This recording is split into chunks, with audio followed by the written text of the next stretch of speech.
The Australian property market is going crazy.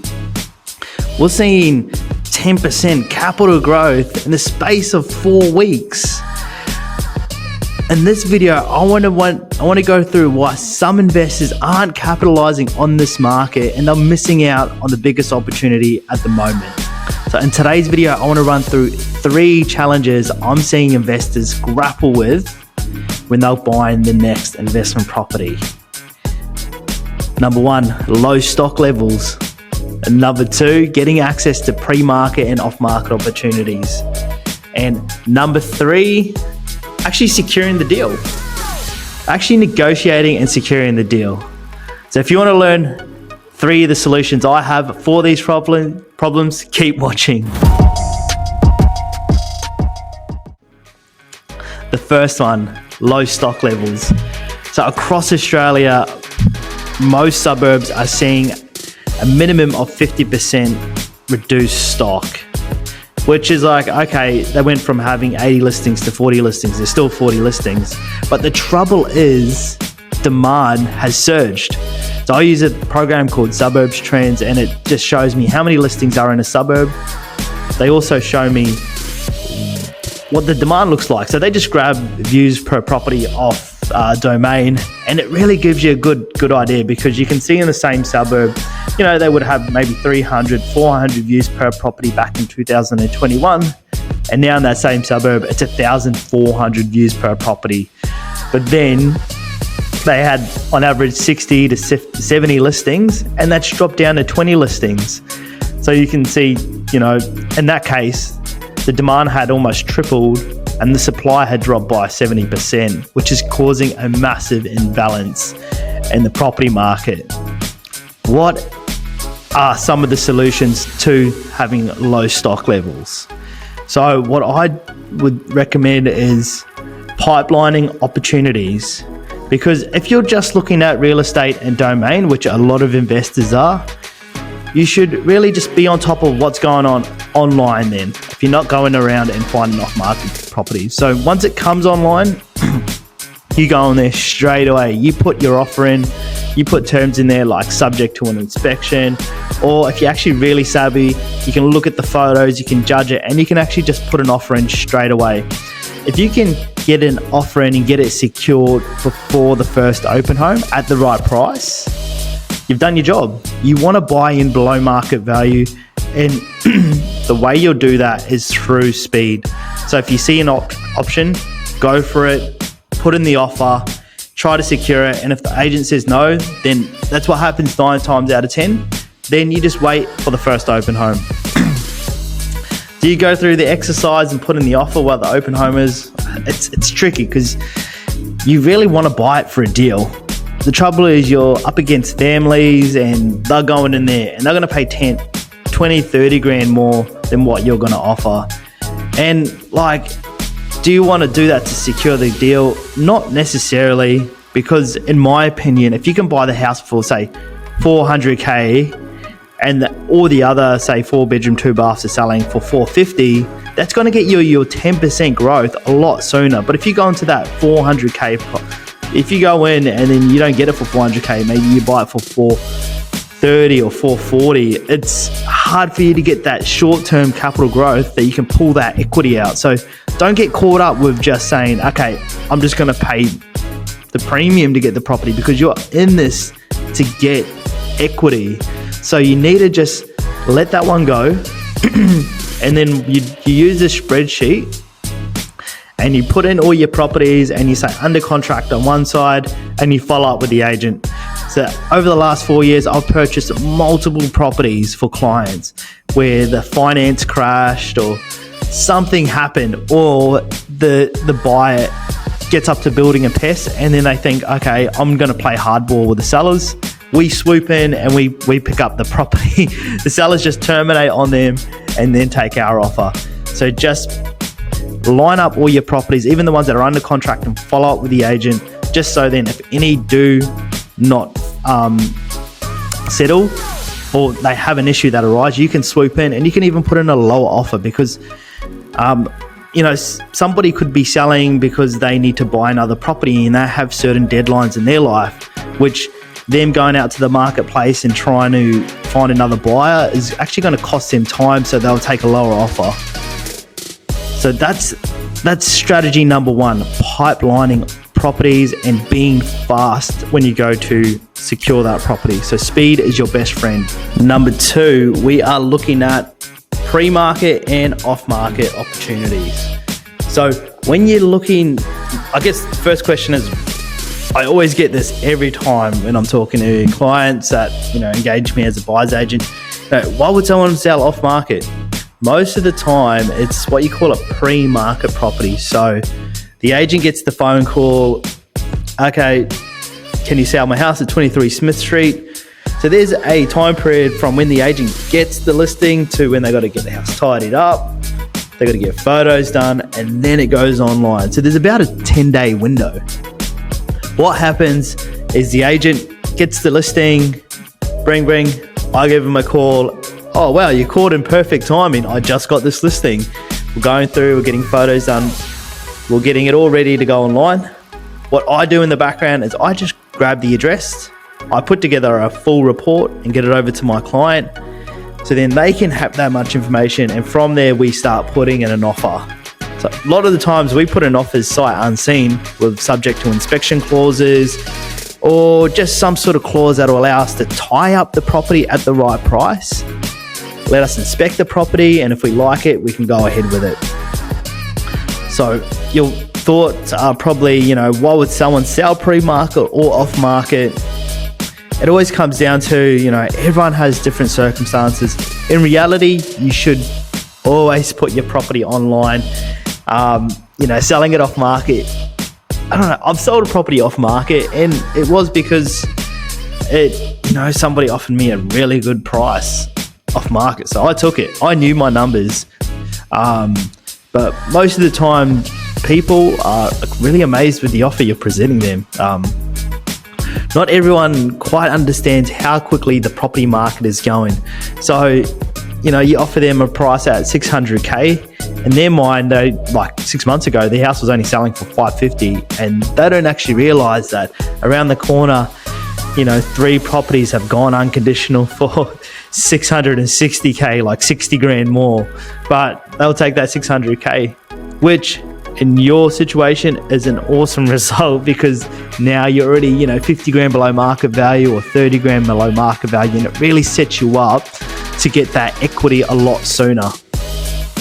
So now you're thinking, like, how do I even find these off-market or these pre-market properties? And the trick to it is, I do email blasts out to real estate agents. They work sometimes. They don't work as well as they used to, because real estate agents are getting blasted by buyers agents left, right and center. They're getting text message blasts, email blasts. It's almost becoming spam to them. So the best way is really picking up the phone, looking through who's selling property in that suburb, looking through properties that have sold, and just calling up the agent and just saying, hey, Mr. Agent, I noticed you sold 23 Smith Street. Just want to see if you have any properties in the pipeline. So that will then get them thinking, okay, I spoke to this person, this person's thinking about selling. And if you're able to develop that relationship of trust, they'll then present offers to you that they don't actually have quite signed up. But they know that you're not going to go and tell everybody else about the property, or more importantly, any other real estate agents that can go steal it off them. They know you're not going to go tell them, so then they let you know about these properties. And those properties are like gold. Half of the battle for, any buyer's agent is really trying to find stock in this market. And do I buy many on market? Pretty much not really. Maybe like 1 out of every 20 property purchases I get are online. 95% of what I buy is pre-market and off-market. It puts us in a really good position to secure the deal at the right price. Because if you're going to pay $650 for that property where you really want to buy and price at $600K, that's going to slow you down for your capital growth. You want to get capital growth sooner so you can leverage that equity to buy more properties a lot sooner. And the easiest way to do it is by buying houses for under market value. So the next thing, well, that kind of covers off market properties. I hope that really clears it out. It's just like, connecting with real estate agents, picking up the phone, building relationships, and actually following them up. And they might give you half of a property address. Follow them up the following week. Say, how are you going with that listing? Keep following them up until you, number one, get the property, or they say that that they're not going to sell. So it's more like a sales tactic. Follow up until they die. But you just gotta follow up the agents. Follow up is in the key of getting these pre-market and these off-market deals, and that's how you get. You can save so much money in the property purchase. I always say that a lot, but I've done this countless times where I've saved clients $20,000, $30,000, $40,000 just on purchasing the property up front. That's instant equity. So that's definitely achievable. I've done it like over 100 times. You just got to be persistent, and then you'll get that deal at that price. The third thing is negotiating and actually securing the property. So when you're securing the property, the number one goal is to really understand the value in the property. So if you really, before you even get to the stage of, hey, I'm going to start negotiating on this property, you really want to get just think about it. Like, hey, how much of the house is selling in this area? What is my buy-in price? So I have buy-in price for certain suburbs. So I'll say, okay, in this suburb, it's a 4-bedroom, 2-bath. My buy-in price is 600 to 620K, because what I'm noticing is most houses at 4-bedroom, 2-baths are selling for 650 to 660. It sounds so basic, but that's how valuers go and value properties. I bought a property in September for $495,000.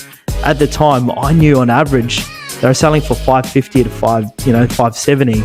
Fast forward, 4 months later, I've got a new bank valuation at $630,000, because now all the 3-bedroom, 1-baths are on average selling for 630 to 650K. So what that meant for me is that I've got a deposit there to buy another property, but I was able to just fully leverage that property, buy another asset, and I've still got my deposit sitting there, so I can go buy another 2 more properties. So that's how properties are valued. So if you understand how properties are valued, you want to buy in under that average mark. So 600, 620, we know houses are selling for 650, 660. Okay, cool. I'm not going to buy a house in this suburb that's 4 bedrooms, 2 baths for any more than 620, and you have to be very strict about that. But at least when a deal comes up, 4 bedrooms, 2 baths, maybe the kitchen doesn't look the greatest, but hey, look, it's within our threshold. It's actually low maintenance home. Let's go for it. Let's put in an offer at 600, 620. And you're able to move faster with your offers and secure deals a lot quicker. So speed, as I mentioned, is your best friend. When it comes to actually negotiating with the agent, it's pretty, but if you've done that work up front where you're trying to find pre-markets and off-market opportunities, you're building those genuine relationships with the agents, you should get to that situation, and the agent, if you've got a bit of a relationship, they actually do give you idea of what other buyers are doing. I know it's completely illegal, and people think, okay, agents don't do that, but they actually do. I get it. They tell me what other offers are coming in a lot of the times, and I'm able to understand what properties are selling for, so I know how much to pay for properties, and then that increases my strike rate of actually securing properties. So build relationships with the real estate agents, know how much you're going to spend on the property, and move quickly. So those are 3 components when it comes to negotiating and securing that property. Don't wait around. Don't try to... one thing before I jump off this topic is don't just go in and lowball every time. It's not the best strategy. Understand a certain price point. Go in at that price point and leverage terms as well to, make your offer slightly better and make you the better buyer, because it's not always about price. That's where people get it wrong. People will sellers will accept lower offers if they know that the property is going to settle in that due time. So that's what I mentioned earlier. Like, some people need to sell for certain reasons. They need to sell because they're going to buy a new property. They need to sell because they need the cash for some certain reason. So it's very, very important they sell at that date. They've got their certain deadlines. Those are opportunities you want to find, and you can leverage those to get yourself a better deal, even in this insanely hot market. So just to recap, the three challenges I see is low stock levels, pipelining offers, keeping on top of what's online if you're not seeing off-market opportunities.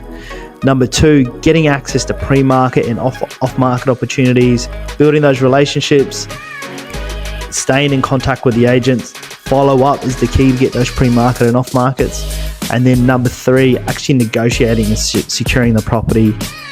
First of all, knowing the market and going in quick to secure the deal. I encourage you, if you have any challenges at the moment when you're trying to find your investment property, leave them in the comments below. Otherwise, like and subscribe to this channel if you want to see more content like this.